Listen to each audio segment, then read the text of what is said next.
Well, thank you all for coming. I appreciate it. We picked the best looking site we could for you. Wore sensible shoes. And really appreciate you all coming. I mean, we're here to mark today the 1-year anniversary of a day that we were grandly told would herald a rebirth in American manufacturing. A day that was supposed to lead to 900 high-tech jobs, manufacturing jobs, by the end of 2012 and produce 10,000 cars by this year. The event was so historic that even former President Bill Clinton came out to participate, to take it all in. Now, what I'm talking about didn't take place in Virginia, and that's very much the point. 1 year ago, my opponent was not in Martinsville or anywhere near Virginia. He was actually 700 miles away from here, way down in Horn Lake, Mississippi. 1 year ago today, my opponent was there to mark the start of the production of what he called the My Car, a small golf cart-like electric vehicle developed by Green Tech Automotive, his company. Now, y'all will remember that McAuliffe was the chairman of Green Tech at that time, and he would later resign from the company in the dead of night and go several months without acknowledging that he had resigned as chairman of Green Tech. He didn't acknowledge that fact. Now, you may be asking yourself, what does any of this have to do with us? Why are we standing here on the side of the road? Well, right behind me is Commonwealth Crossing, one of the locations Green Tech officials considered for their facility in 2009. At that point in time, the unemployment rate in Martinsville was above 20%. Today, it's not a whole lot better. It's nearly 15%, with about 1/3 of the people of Martinsville receiving food stamp assistance. For workers and families here in Martinsville, a new major manufacturing facility would have been a game changer, would have made a big difference. In fact, just months before, in 2009, before Green Tech officials visited this site, Terry McAuliffe talked about Martinsville's high unemployment and said that Virginia needed to do more to lure corporate sites here. So what I'd like to do real quickly, if somebody could hit play for me, is let you all listen to Terry McAuliffe talking about how important it was to bring just one facility to Martinsville. Now we're going to test Corey here. We have not been successful going after what I call the big production facilities. BMW, Tyson-Crop, International Paper, Kia, Toyota. Martinsville has 20% unemployment today. If we could bring one of those facilities there, we could really help that community. Yeah, I agree with Terry McAuliffe. If we could bring one of those facilities here, we could really help Martinsville. Well, just a few months later, apparently McAuliffe forgot. Unfortunately, we now know that McAuliffe was simply paying lip service to the people of Martinsville, trying to convince them he cared about them when he wanted their votes while he was running for governor in 2009. Green Tech either didn't take serious consideration of what Virginia had to offer or felt like Mississippi was just a better place to do business. They went to Mississippi because of a multi-million-dollar incentive package, the kind of sweetheart deal that McAuliffe has based his career on. It would have been one thing if Terry had been straightforward about what happened. Instead, he falsely blamed Virginia economic development officials for the company's move. But in reality, Green Tech didn't even wait around long enough for the Kane administration officials to complete their review. They had serious concerns about the company's business model. One official even speculated that it sounded like a, quote, visa for sale scheme, unquote. I, for one, am curious how much of that visa money found its way into Terry McAuliffe's own pocket, but he won't open up his tax returns like I did so that we can see, so that Virginians can decide for themselves. In hindsight, it might have been a good thing that the company didn't end up coming here, but it says a lot about Terry McAuliffe that he didn't put Virginia first. He didn't put Virginians first. According to one of Green Tech's vice presidents, The company employed just 78 workers in Horn Lake as of April of this year.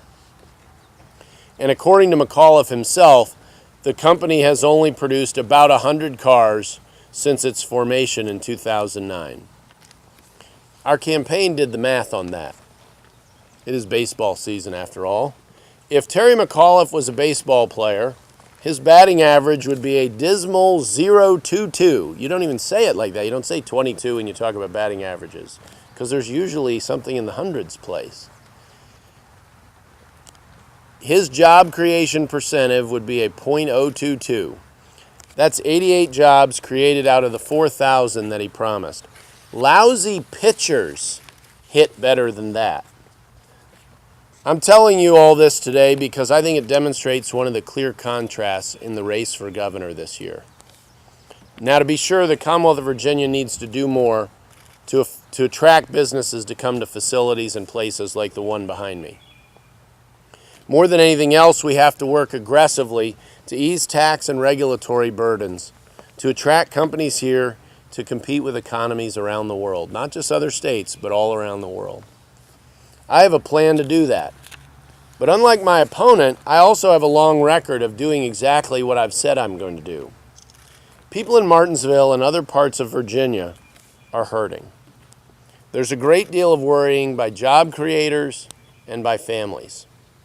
I think it's critically important for our next governor to tell people not what they want to hear, but to tell them the truth. I have a record of doing just that. Throughout my entire career, and well before I ever ran for public office, I've consistently fought for causes and people that I believe in. I've spent my career putting Virginians first, not politics. I've worked on mental health since long before I ever ran for office. I've worked in a homeless shelter up in Arlington while I was in law school.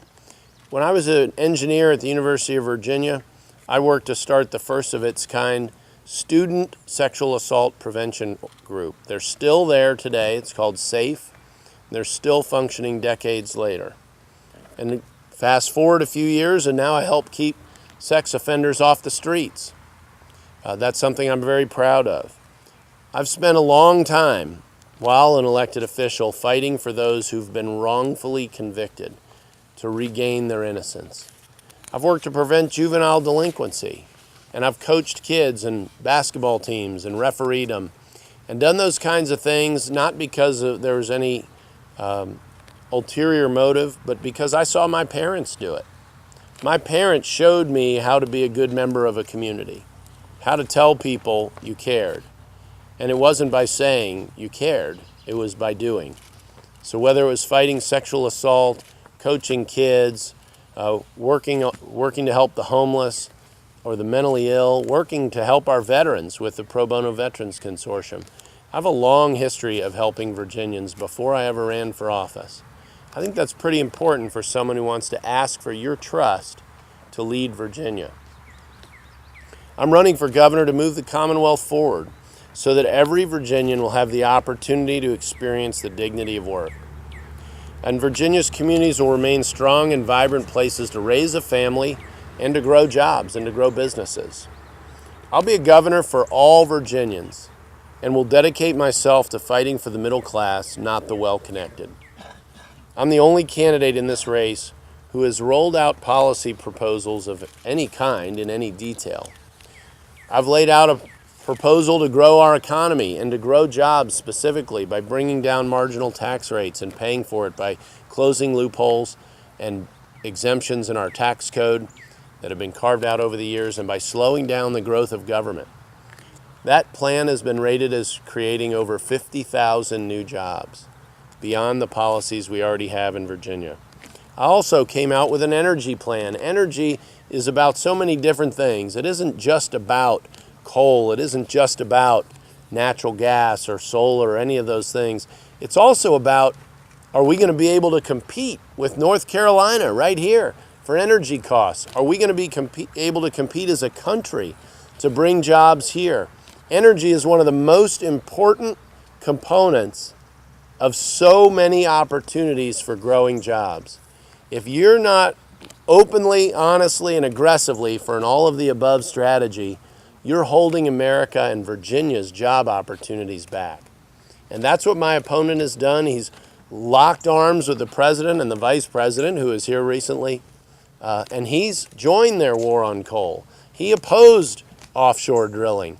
He calls these clean energy jobs the jobs of the 21st century. Well, his last two companies that he started on this premise have both been failures, and yet he calls them a success, as recently as June 14th. Well, I'd hate to see what he calls a success for the whole Commonwealth of Virginia if those two failing companies are what he calls a success. I came down here to Martinsville and to Danville and rolled out our workforce development proposals.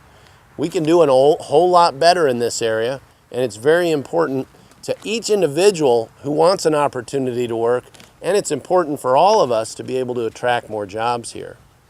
We have a lot more to say about how to grow jobs in Virginia, but it's very important to realize a big part of my approach is to get out of your way, to get out of the private sector's way, and let them decide the best way forward for growing our economy and growing jobs. I'm not running for governor telling you that I have some crystal ball and can tell you the next big thing, the next big industry, and where it's going to be. It's the private sector, not the government, that should figure that out. If I'm elected governor, I'm going to get out of the way so the private sector can do what it does best, create jobs. Terry McAuliffe and I don't agree on a lot of things, but we do agree that this election is critically important to the future of Virginia. I firmly believe that the choices our next governor makes will help to determine whether or not our children have the same opportunities my generation was privileged to have as I was growing up. The people of Martinsville are counting on decisive leadership in Richmond that cares about them. I've fought to keep economic opportunity alive in Southside Virginia, even fighting with Washington to do it. I wish I didn't have to fight with Washington so much to do it. But as long as that need arises, I'll be there. My opponent had a personal opportunity to make a difference for the folks of Martinsville and Southside Virginia, and he turned his back. He turned his back. He didn't care enough to even give Martinsville a chance. That's not what Virginians expect from their governors. I hope the people of Southside will choose a candidate for governor that they already know cares about them. Since 2009, when challenges or opportunities arose that mattered to Martinsville and the people of Southside Virginia, I went to bat for the people of this region. Terry McAuliffe walked away from the people of Martinsville on his way to Mississippi.